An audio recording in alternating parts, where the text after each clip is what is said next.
It has been about 1 month since I gave up on my Galaxy Z Fold 4 and switched back to a slab phone, and I'll quickly share my sentiment in this video. Do I miss having a foldable phone with a large screen in my pocket? How much did I actually pay for my Galaxy Z Fold 4? Do I use the S Pen more or less after I switch back to a Galaxy S23 Ultra? And more importantly, will I ever go back to using a foldable phone? These are what we are going to cover in this video. Hi everyone, welcome to another Sky Perspective video. So in the latest Z Fold 5 Samsung Unpacked, Samsung encourages us to embrace change. Well, I've embraced it for about 1 year now using the Galaxy Z Fold 4, and the most important thing I would say is this. This change is very expensive, but not in my case. Let me explain.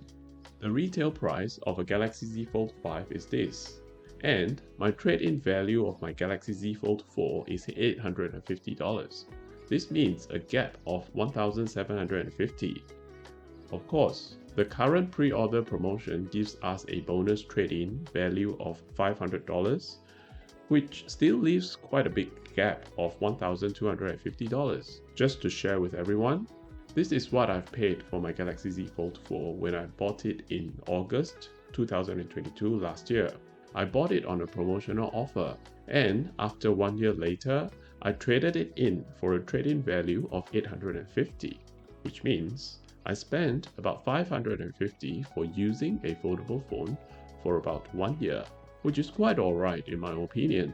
It's like buying a Galaxy S23 Ultra at $2,000 and using it for around 3 to 4 years. When I buy a new phone, I like to see what promotional offer I can get and how fast the value will depreciate. Last year, the retail price of my Galaxy Z Fold 4 is about $2,200, and I bought it at $1,399. Yes, they do get heavily discounted a few months after launch. I tried out this foldable phone for about a year, just to have a feel of using a foldable phone in my lifetime. If you think of it, having a device in our pocket with a digital screen that we can unfold like a piece of paper is pretty amazing in human technology advancements in my opinion. Samsung did a great job researching and pioneering foldable technology over 5 generations of their Galaxy Z series. However, till today, the durability is still in question. I tried my best to look after my Galaxy Z Fold 4 over last 1 year, but the screen protector along the fold is still starting to peel. Watch my previous video to find out more. I think the whole internet is too obsessed about the crease and the hinge, and we forgot to talk about the long-term durability of the OLED folding screen and the screen protector. Thanks to all of you who have done this poll, we now know the reality.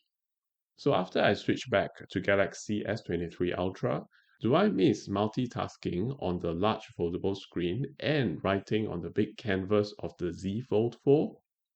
The honest answer is, yes, I do, especially when I'm writing my YouTube script.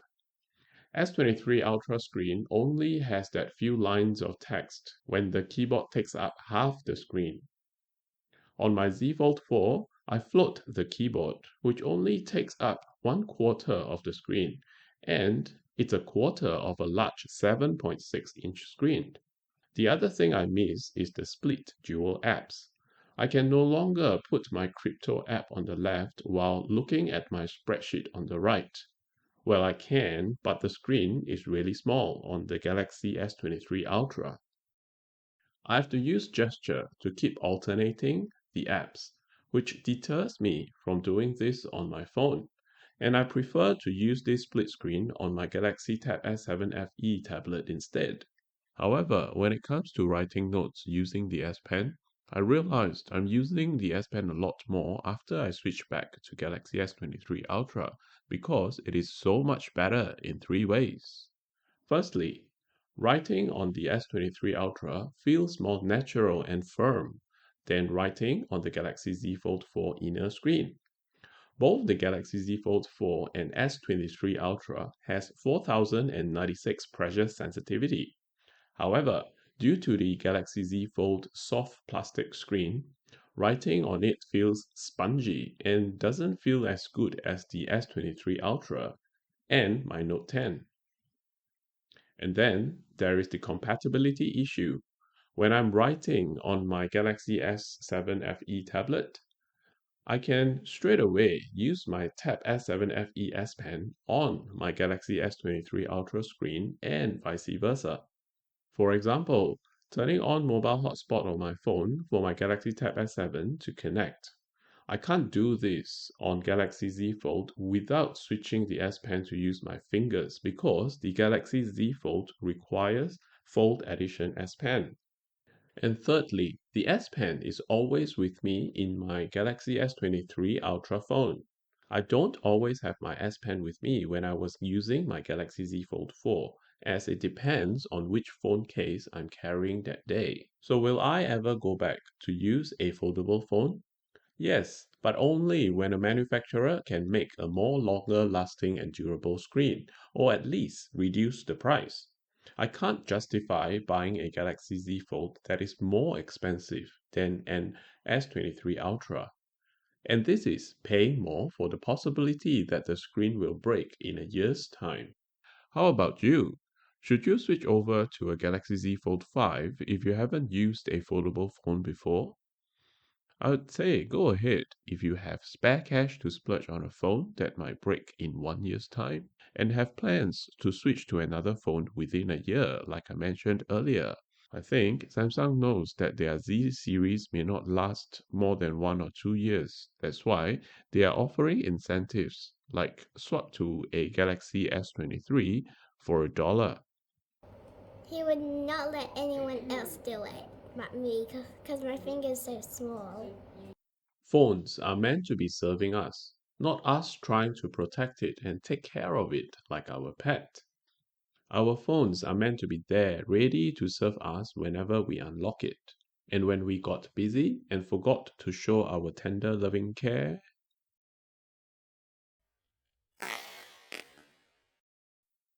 we are meant to be able to pick it up, wipe off the dust on the phone, and continue with our lives.